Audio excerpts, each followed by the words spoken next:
And Terrell, she made history 4 years ago as the first openly gay black woman to win the mayor's office. Well, this morning, she's making history again by becoming the first elected incumbent in 40 years not to win a second term.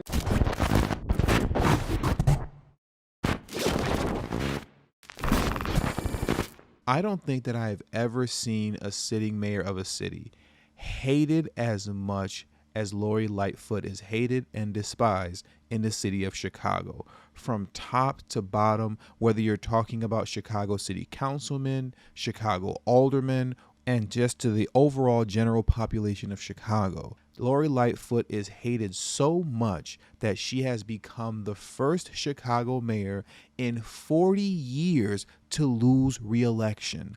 The first in 4 decades. Wow. Chicago Mayor Lori Lightfoot lost her bid for re-election Tuesday, ending her historic run as the city's first black woman and first openly gay person to serve in the position. Lori Lightfoot, a Democrat, failed to get enough votes in the 9-person race to move on to an April 4th runoff election, according to projections by the Associated Press. Paul Vallis, a former CEO of Chicago Schools, will face Brandon Johnson, a Cook County commissioner endorsed by the Chicago Teachers Union. Ideologically, the choice between Vallis and Johnson is stark. Vallis ran as a moderate law and order candidate, while Johnson ran on an unabashedly progressive agenda. But Chicago sent a message that they wanted change, rejecting both an incumbent mayor and a sitting congresswoman. Lori Lightfoot is the first incumbent elected Chicago mayor to lose re-election since 1983, when Jane Byron, the city's first female mayor, lost her primary. Lightfoot conceded defeat Tuesday night at her party in downtown Chicago, saying, "Obviously we didn't win the election today,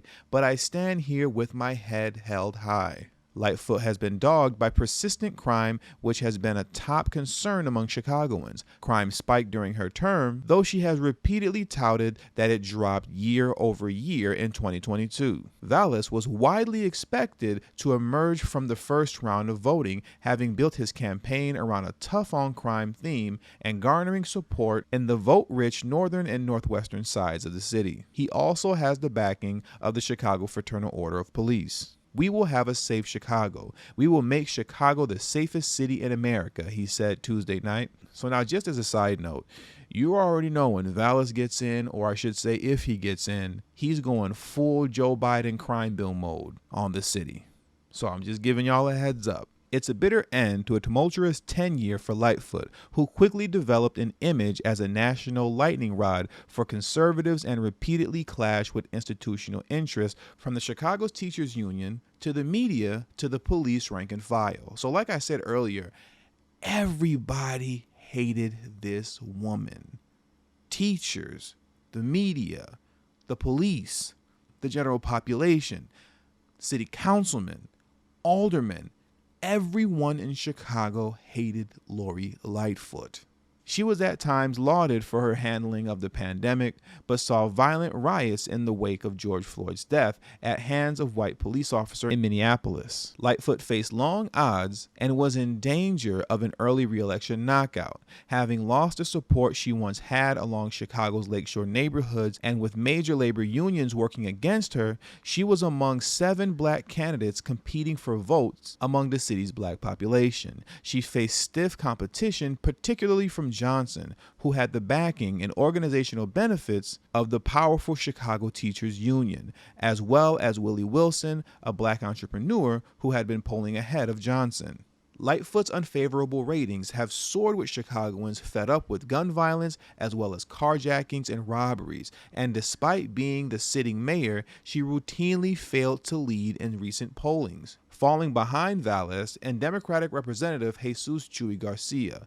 Later in the election, she took specific aim at Johnson, which many saw as a sign that her internal numbers showed him as a growing threat. Now here's my question. Why did she have to take a shot at the brother when she saw that he was a growing threat?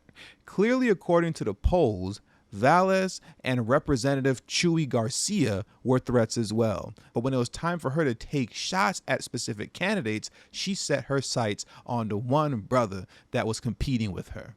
I just find that very interesting and wanted to point that out to you. On the issue of crime, Under Lightfoot, Chicago in 2021 recorded the most killings in a quarter century, 797, and more than 3,500 shootings, which was 1,400 more than were recorded in 2019 when Lightfoot first took office. Lightfoot has made a point of noting that violence had eased by the end of last year, but that hasn't eased anxieties among Chicagoans. A recent poll said 63% of Chicagoans said they didn't feel safe.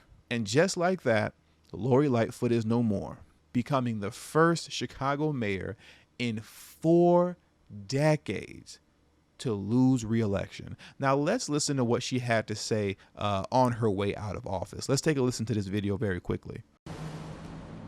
And Terrell, she made history 4 years ago as the first openly gay black woman to win the mayor's office. Well, this morning, she's making history again by becoming the first elected incumbent in 40 years not to win a second term. Mayor Lightfoot had a contentious relationship with the city council here at City Hall and the unions, but last night she told the crowd she was proud of her work in the city. Safety and crime were top issues for voters, something the top 2 candidates pushed during their campaigns. She was criticized by them for rising crime numbers, but Lightfoot says this was a tough year for incumbents. She's holding her head up high. And regardless of tonight's outcome, we fought the right fights and we put this city on a better path. No doubt about it.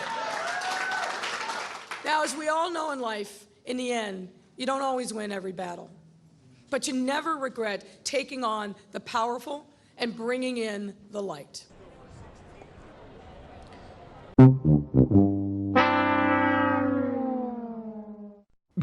She really thought she said something, didn't she? And she thought that that was really clever by inserting her last name, talking about and seeing the light. And nobody in the audience got it. Nobody in the audience gave her a round of applause. There was literally no reaction to the pun that she just delivered, because that's how much everyone despises this woman. It is amazing how sad Lori Lightfoot just went out. And with all that being said, that does it for today's video. So please make sure you hit the subscribe button as well as the bell notification next to the subscribe button so you'll be notified whenever I release a new video. All social media links will be pinned in the comment section below. I also have a Telegram group now, so if you have Telegram, make sure to hit the link in the description box below as well as pinned in the comment section to join my Telegram group. And also, please make sure you text tdhiphop to number 33222. That's tdhiphop to number 33222. That way you'll get a text notification whenever I release a new video, but it also serves as an insurance plan for myself, so in case YouTube ever gives me the axe, I'll be able to send you a direct link to where you can find me next. And last but certainly not least, for those of you who have a love and appreciation for the work that I put in on this channel, the #1 way you can show your support is through Patreon. For only $3 a month, that will help put me in position to take TD Hip Hop Media off of YouTube. Remember, the goal is not to grow big on YouTube, but to grow independent of YouTube. And for those of you who have issues with joining Patreon, you can also hit the join button that's next to the subscribe button, and that way you can become an official channel member for as little as $3 a month as well. And lastly, if you haven't already, please make sure you join the emailing list. There is no way that I can go independent of YouTube if I cannot take the audience with me. And the link to that will be pinned in the comment section as well. Thank you for your time, and until the next video, peace.